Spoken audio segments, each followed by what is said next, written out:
going on, everyone? I'm Sherlock, founder of Sketchbro Studios and your host on Business Mastery Show. It's a show with business idols and their strategies. And today we are honored to be hosting George Verdolaga. He is the founder of Flowform Design Company. He is a real estate investor. He has published 4 books on personal development. He is an author of an Amazon best-selling book, and he mentors people about leadership, negotiation skills, and owning their own business. But most importantly, I know him as the go-to guy. So George, welcome to the show. Thank you for having me, Sherlock. It's great to have you here, man. I'm going to get shooting right away. Let's get started because I know you since I've been, 2013, 2014, but a lot of my audience might not know you. And let's tell them why I call you one of my business idols. So please take a minute, introduce yourself, introduce your business, and tell my audience who you are. Okay. So my name is George Verdolaga. I have a company that's called Flowform Design Group Limited. We do interior design for private residences. I've written a couple of books. I dabble in personal development. I've come out with an Amazon bestseller. I've spoken at TEDx, and I love investing in real estate. And recently, I've been mentoring young people on leadership, negotiating, starting their own business, and even in spiritual matters. So I guess I'm a man of many hats, you might say.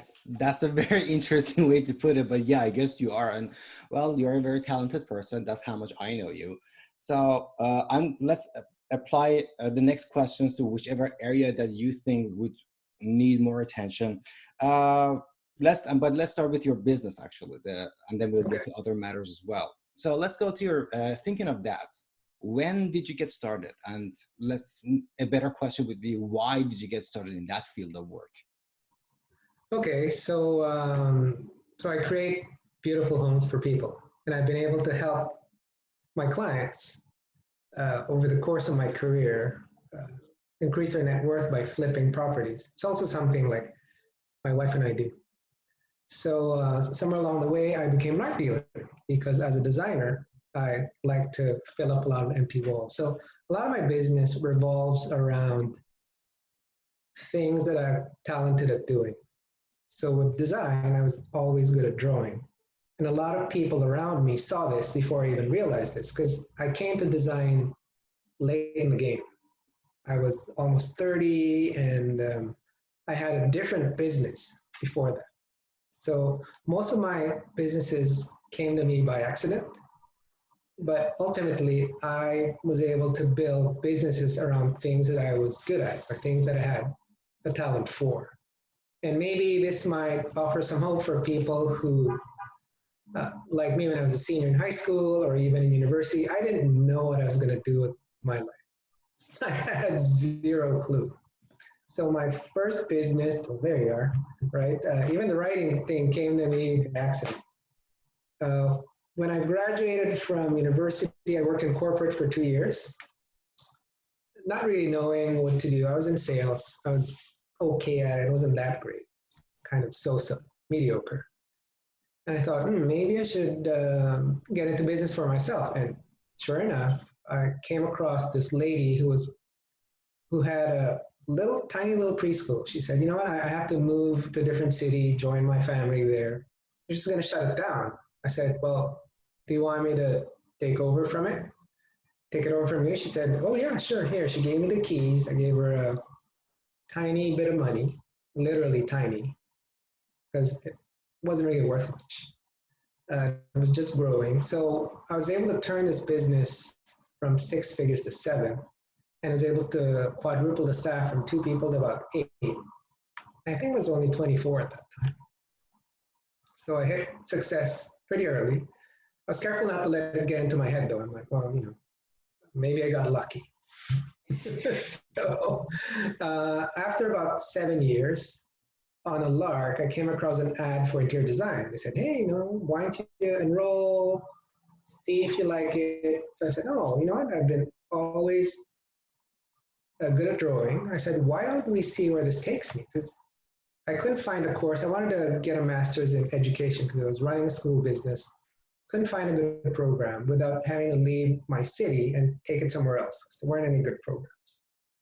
So instead, I took interior design, like a total departure, right? I said, for fun. So after a year, I said, oh, wow, I really enjoyed it. I'm enjoying this. So I took a second year to complete the certificate. And after that, I decided this is what I want to do with the rest of my life. So I found my passion because the education business, although I was good at it, I was good at business, good at managing people, I had to learn how to manage people older than myself, which is very hard. After I'd mastered that, I said, time for a new mountain to climb. When I found design, I said, this is what I want to do. So I turned around, gave the key to somebody else, an administrator whom I'd hired. So in case I stepped back and left, I'd be able to have replicated myself, which I did, luckily along the way. So this administrator took over, she did a great job, and I embarked on this odyssey, this 20-year odyssey in design. So after I graduated from design school, I went to Milan. No experience, just my graduate portfolio. I got a job in 11 days. And I only spoke like, what, 20 words of Italian? So I went to a foreign city, middle of winter, hadn't experienced winter in my life. But I believed in myself, and I told whoever would speak to me, you know what? I told them, this is what I want to do. I want to do it well. I want to learn from the best. Lo and behold, someone decided to take a bet on me. But I didn't stay there for too long because they weren't too keen on fixing the paperwork. I said, okay, that's fine. I'll go somewhere else. I went to New York, same story. About 3.5 weeks later, I found a job with barely any experience because I hadn't been able to work in that Milan office for a long time. But took a chance on me, and from there, spent less than a year in New York, moved to Vancouver, and this is pretty much where I stayed for the last 20 years. This is where I built my design practice. Along the way, I kind of built kind of a art sales, my art dealership, real estate investing, and because I've been a little successful in business, I said maybe I should share some of the things I learned, and that's when I got into writing, public speaking, and I got into public writing after 2008, the last big recession. Mm-hmm. I started with helping people find work by creating the search kind of like an entrepreneur, kind of like sales process. So throwing resumes, you should sell yourself as a product and not be a printer and be sending dozens or hundreds of resumes a week. I'm like, that won't work. So that was my second book. That was The Job Farmer. My first book was about how to work for other people and think like a business owner. That was The Contractor Lifestyle. That was my first book. My third book was about leadership. That became the Amazon bestseller. That was called The Maverick Effect. And just before that, I think that was when I went on TEDx. I think just after my third book. So I am in the process of writing another book. Just haven't had time to do it, even though there's this thing happening. There's really nothing, I have no time. So many business ventures and interests. As you know, when things are bad, there's always opportunities for people whose eyes are open. There's always opportunity. That is true. If you're market for real estate, now's the time to buy. That is true.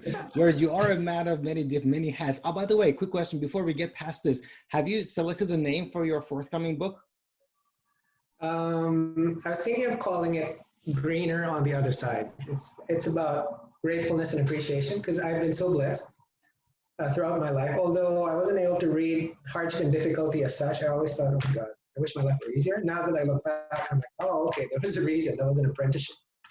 So now it's kind of my give back to, I guess, to Vancouver, to Canada, to community, to my faith that I've been so blessed. And as a result of that, I'd like to share what I learned and how you can attract, more blessings, like blessings I had to create a successful life. That's awesome.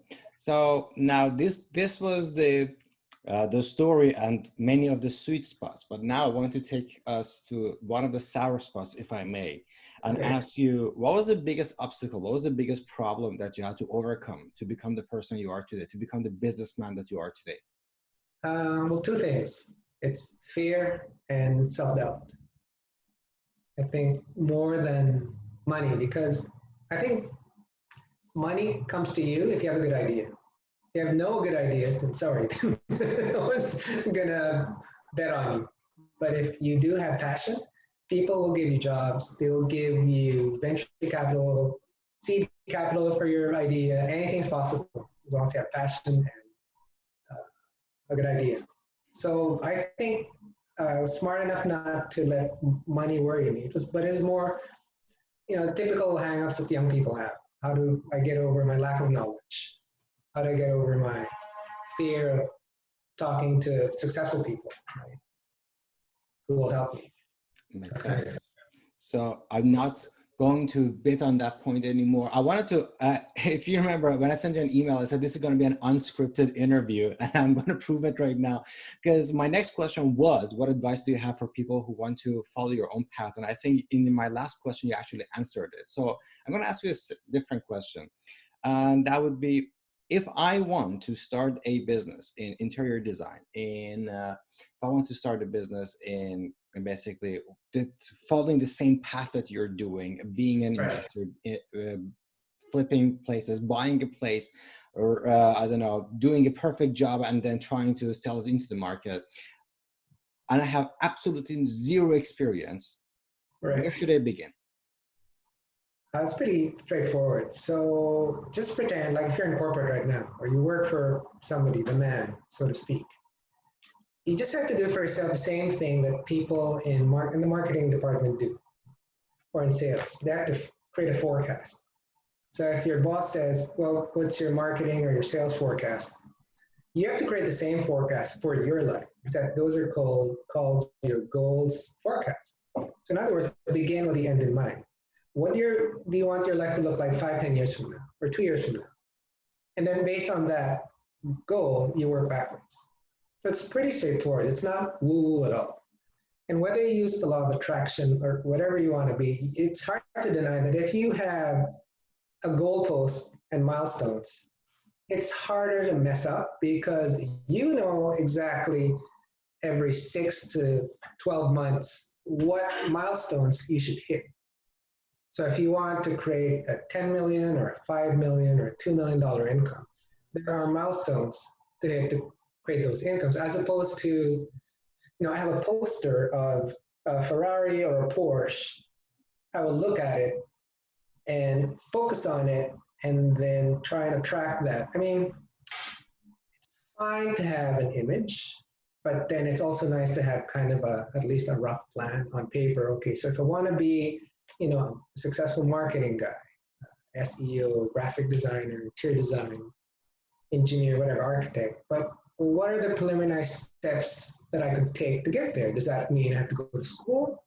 Does that mean I have to get experience first before I open my firm? And if I open my firm, how do I go from 0 clients like you did to 3, 5, 20 clients? And then how do I grow that so that I can step back, replicate myself, and then so I can do other businesses? That is the blueprint, I think. Thank you very much for laying out like that, because it is plain and simple like that. But the problem with a lot of people who are starting their own businesses is that they have the vision for where they want to get, but not how to get there. Yeah, you have to do, well, there's behavior and there's attitude, right? The behavior or the habits, these are the routines or the collections of actions that you have to take every week. On the other hand, there's the attitude. A lot of the new entrepreneurs are just people who are in between leaving corporate and starting their business. They lack a lot of ingredients, either, let's say, confidence. Like, well, how do I pitch? How do I speak in front of an audience? How do I speak to a panel of venture capitalists? So there's solutions to every attitude problem. If I don't have confidence, well, I need to practice speaking. There's groups for that. There's Toastmasters, for example. There's public speaking groups. There's Meetup. And that's only the confidence. So it's lack of experience. That's where working for somebody else works. Or getting mentors who've been there, done that. They're not feeling competitive. Maybe they're retired or close to retirement. They don't mind sharing information with you. Really, there's no excuse to not succeed or to succeed because all the resources are out there. You just have to go to the other side of your door and go for those resources, right? I compare this to like going to the gym, Sherlock. I don't know if you've known this. Have you ever like tried to work out? Like if you're supposed to exercise like this afternoon, what's the hardest part? The hardest part is warming up. Oh, even before that, it's getting dressed. Yes, I agree. Yes. Because once you're in the gym, you're outside, you're like, oh, okay, I just have to go through the motions. But just getting off your couch or your chair, that is the hardest part, is that momentum. It's like a rocket ship leaving for space. The hardest part is leaving the gravity of the earth. Once you've left Earth's gravity, it's easy to get to the moon. And that's a problem that hits a lot of people. There's the plan, there's me, between me and the plan, there's me getting out of my shorts, into my pants, setting a meeting or making a call to set up the meeting to meet Mr. Moneybags or Mr. Venture Capital person or whoever will give me at least moral support, that mentor. Once you get through that and do it enough times, then it becomes a habit. Habit breeds what they call, there's a saying, but your habit basically leads you to your destiny. But you have to take that first action. And once you take a series of action, then it becomes hardwired, then it becomes a habit. You develop habits for success. That is very true. That is very true. George, I really appreciate your insight. I wish everybody could look at it that how, as objectively as you're looking at it, but I'm pretty sure your advice will change a few people. It's going to help a lot of people actually gain their hopes and dreams in the world of business. So before I bring it to an end, I want to ask you my main and key question. Okay. What's happening in your life, George Verdolaga? What are you doing in your business? What do you have in the pipeline coming out? What's going on in your business world? Shoot, how much time do you have? Well, 2020 is both taken care of and a wash at the same time, just worrying about next year. But you know what? I'm trying not to let COVID affect me as much. I mean, it has had an impact on everyone's business, but I think it's affected more our mental state. So I'm good business-wise, but of course, as with any business, I want to keep on growing, keep on getting my brand out there. I want to be one of the best designers in Canada still. I mean, I'm one of the best in BC, in Western Canada. I've got a book that says that, to that effect. So I'm trying to conquer bigger worlds, go international, create more books, because I have come up with one interior design book, but I'd love to have 3 to 5. So there's nothing, I mean, there's so much I want to do, not enough time, man. That's the problem. There were like 3 of me. Well, trust me, you are writing a book that is much bigger than anything anybody else might be doing. So, George, I don't mean to be taking much of your time. First, I want to say thank you so much for all the time that you spend with us. You've been more than generous. And then I want to turn my face to our audience and tell them that the reason I'm interviewing George is that I've known him for quite a while, and I've seen him do business. I've seen him be a spiritual person. I've seen him be a guide, a leader, and an author. And where we all trying to get is a place where you are, George. And I wanted to have no idea how thankful I am for you for sharing your insight with us. The links to George's books are going to be down in the description. Take a look at them. If you are a person who wants to start a business in interior design, in real estate, if you want to have a leader in this shape or form to follow, this is a person to look up to. George Verdolaga, thank you so much for your time. Really appreciate it. Oh, you're very welcome, Sherlock.